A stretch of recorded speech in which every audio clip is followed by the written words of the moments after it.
umaakyat ng members ng TVBC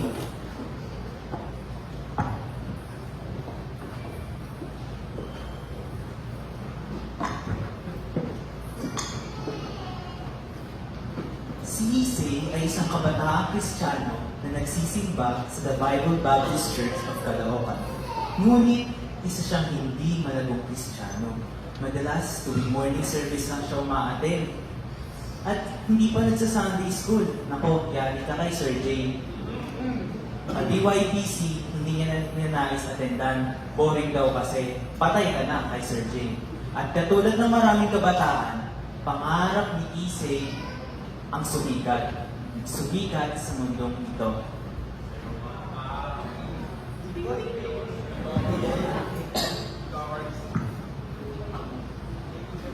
The God be the Lord for dismiss. Hey, hashtag blessed. Hashtag happy Sunday. Sunday na naman. Galing. Uy, pare! Kamusta ka na? Libre ako lang. Ano? Di ba pangarap mo maging artista? Oh, sige. Saan ka ba galing? Simbahan. Baka uwi ko ano. Magiging artista ka ba dyan? Doon tayo sa kabilang barangay. Saan? Parang? Doon o, may contest, Mr. Pogi. Oh? Eh? Oo, sali ka. Ano? Patingin na smile. Nasama ko.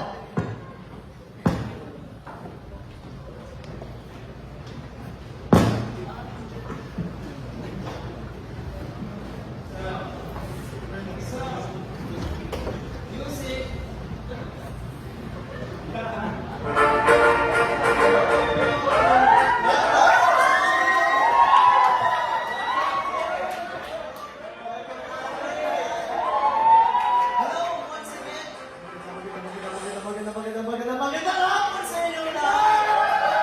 Sino excited? Wala? Ano ba yan? Sige, ako ang papapakilala ko na ako. Siyempre, ako, siya yung mukha ko. Ako yung last year, at yung last year, at yung 5-year time world champion ng Mr. Pogi Contest! At sabi nila host na lang daw ako this year kasi hindi ako manalo ng 6 years in a row. Anyway, please, tingin tayo sa likod. Palakpakan natin ang ating mga contestants. Let's give them a round of applause.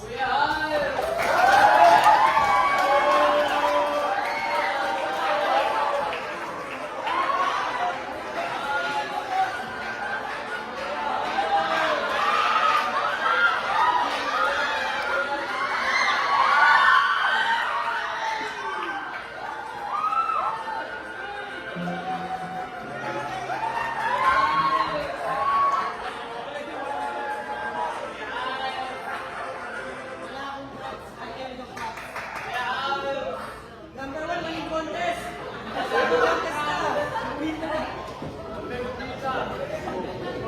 Gusto mo yung contest, guys?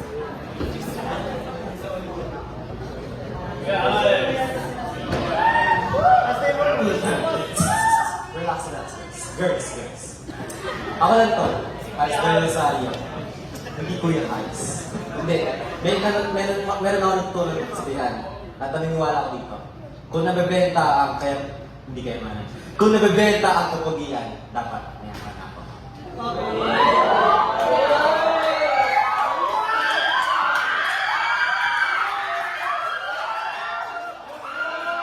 Gulat kayo, no? Kala niyo si Song Joong-ki? Ang hirap talaga maging pogi. Buti naman hindi nyo na kailangan ma-experience. Joshua na rin niya po sa Caloocan City.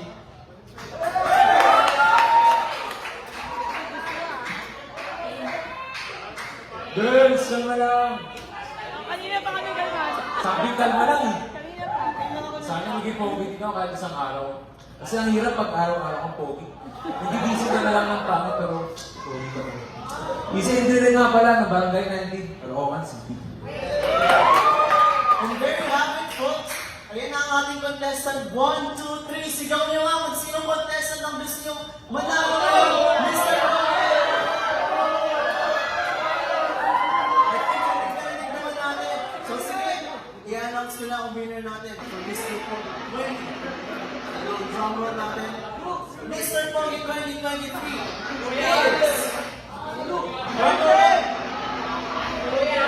Siyempre, sila pa naman to. This contestant number 1. Si Hans.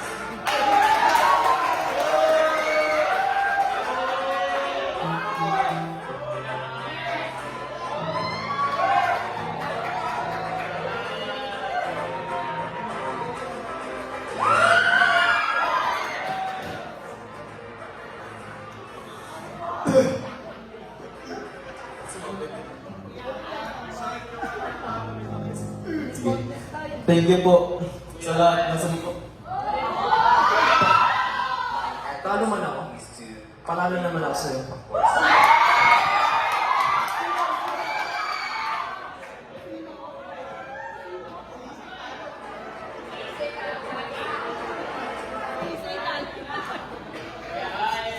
Uy, pare, kamusta? Eh, Talo? ulats. Talo ka ba? Bulag ba, judges? Kung alam eh, halata ko mas pogi ako sa dalawang. Yun lang. Bulag nga, judges. Di ka pa nanalo. Sayang. Wala eh. Order naman tayo dun sa kabilang barangay. Parang dami mo walang contest ah. Siyempre, SK ito. Eh. Sali contest. Saan tayo? Anong contest eh? Ano pang talent mo? Kahit ano. Kumakanta ka ba? Oo. Parinig na. Doon na mamaya. Tara, saan tayo?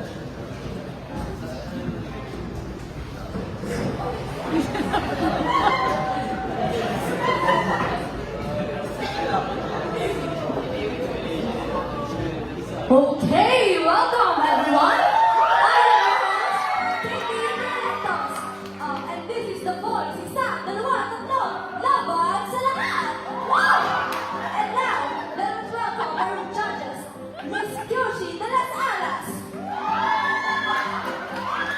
Miss Jemima Saranga,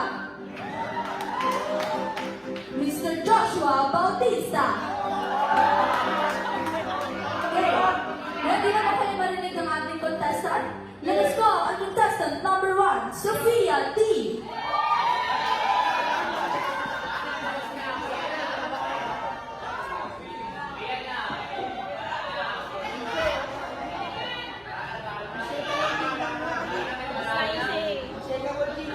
Wait lang po pwede mo mag-talk yan kasi medyo di pa ako nag-prepare.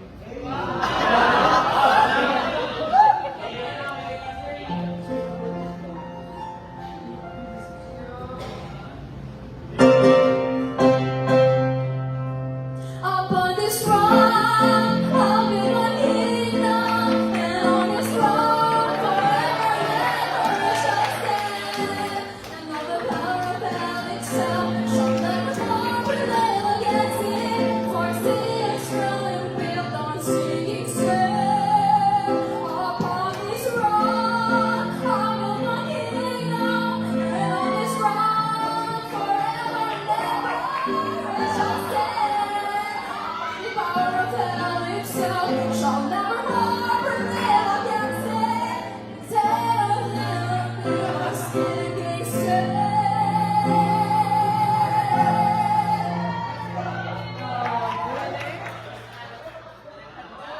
So, okay, maganda siya. Pero, medyo may pagka-intonation eh. So, dapat sa dulo. Upon this round.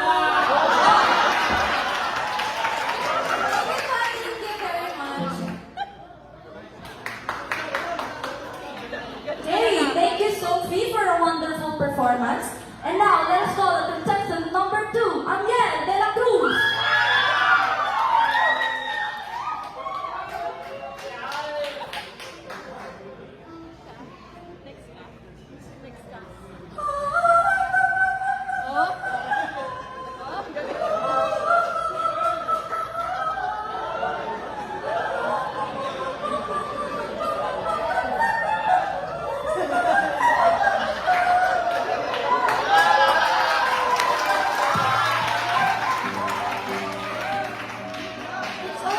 It's okay, man. I think may kulang na sa... Thank you po. Ito na. Ready na ba kayo sa uli? Okay. And last but not the least, contestant number 3 is Isay Enrile!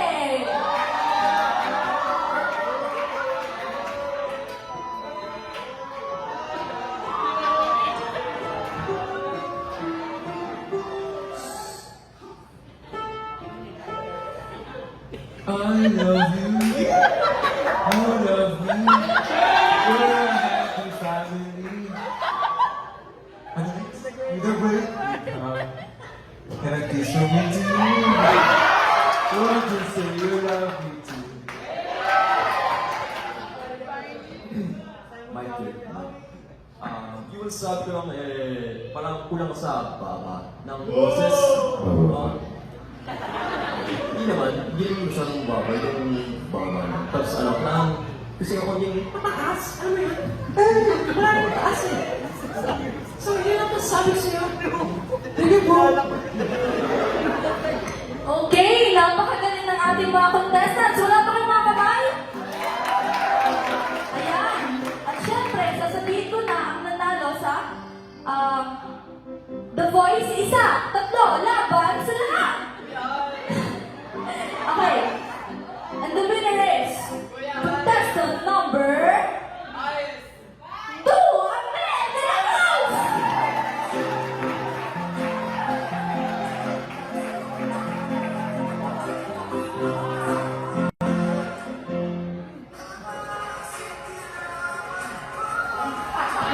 Okay. Congratulations for our winner. I'm Caitlin Ribarrientos and this is The Voice. Isa, dalawa, tatlo, laban sa lahat! Woo!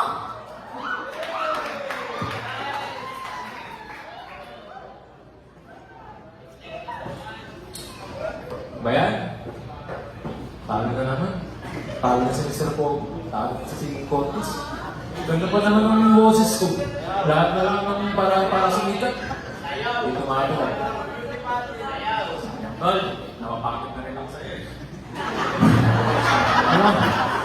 Pre, bira ka naman eh. Wala na akong maisip, pre. Hindi ka talaga sisilat.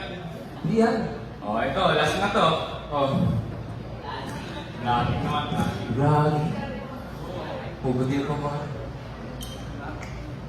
Cellphone ka. Ito. Ano, utusan ako ka. Yan. Wala sa kunyari ni cellphone. Oh. Ibang mag-asa. Oh, ano yan? Ano gawin ko ano ba? Ah, Oh. pasok ka kasama sa cellphone, mas mahal ba yan? Oh, sige. Ano?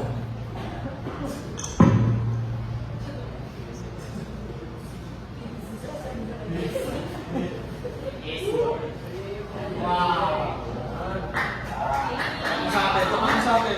Oh, kilala ka. Men, pagsin mo lang ako na. Pagsin mo lang ako na. Welcome, yan. Yan. Gawin ka ta, try ka ta. Ah, sige, sige. Thank you, pre. Love you. Love you too.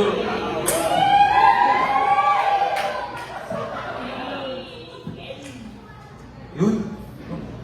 Hi mga ka-Barneys! Welcome to Barney World! So yun mga ka-Barneys, no? Mag-ilamos tayo, so watch and burn yan. Oh, fresh na fresh ang Barney nyo. So ngayon magtututbrush ako ha. Panoorin mo ako. Yan. Toothbrush na ako. So ngayon mga Barneys, samahan nyo ako. Lakad ako, tapos supo ako. So yan. Uy!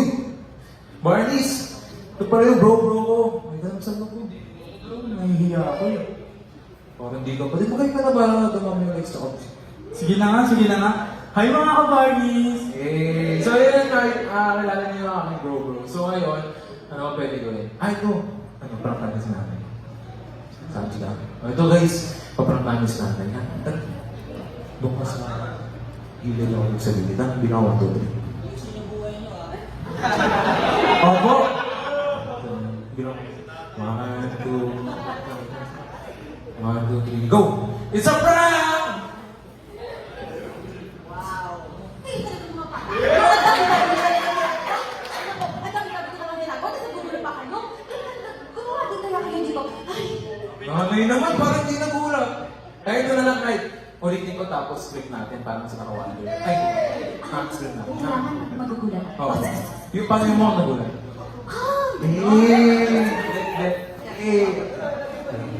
Isa pa. Anay, Likod ka, tapos gulatin ka namin, ha? Sige, sige. Isa pa, ha? Bibigyan ako ito. 1, 2, 3, go! It's a prank!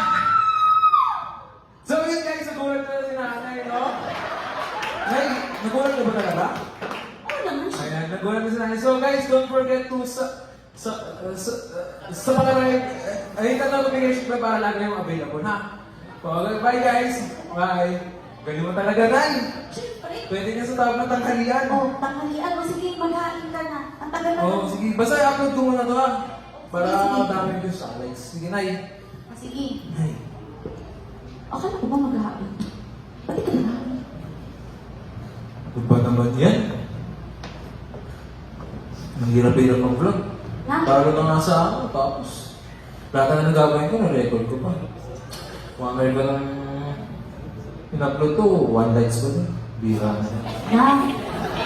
Ha? Nay, Akala ko ba maghahain ka? Asa may hain mo? Tsaka, okay ka lang ba? Nay kasi, lahat na lang ang ginawa ko. Wala, baka sa kita to. Eh tapos, mag-vlog, wala din. 1 likes lang. Iba nga naman kasi, nagmamadali ka sa mga bagay-bagay na ginagawa mo. Baka naman hindi ka naman talaga para doon. Or baka naman yung pinupuntahan ng lugar. Kung ano yung tatahakin mo dapat na purpose mo sa buhay mo. Naghahanap ka ng mga bagay-bagay sa paligid mo na hindi naman nararapat sa mata ng Panginoon. Di ba nga? Sabi, sa Psalms 119, verse 2, basahin mo. Verse 2. Saan nga rin eh. Blessed are they that keep his testimonies and that seek him with the whole heart. Oo. Baka naman talaga mali yung pinatahak ng lugar. Kaya naman mag-pray ka, pagpatuloy mo ng pag-attend mo sa church at yung mga sa mga ministries mo. Baka doon mo mahanap kung ano ba talaga yung gusto mong tahakin at kung ano yung purpose mo sa Panginoon. Sa gabay ng nanay ni Isay at sa tulong ng Biblia ay napagtandayan na hindi niya kailangang maging pogi sa mata ng mga tao, gamitin ang napakagaling niyang boses sa madla at ubusin ang kanyang oras sa mga makakundong bagay. Bagkus ay magpagamit para sa Panginoon. Sumali sa ministry ng simbahan katulad ng soul winning, pagkanta sa choir at pagtugtog sa orkestra dahil wala nang mas makabuluhan pa sa pagturo ng daan patungo sa Diyos sa mga naliligaw na puso at kaluluwa sa paggawa ng mga bagay na ikinapaniwalhati. To God be the glory.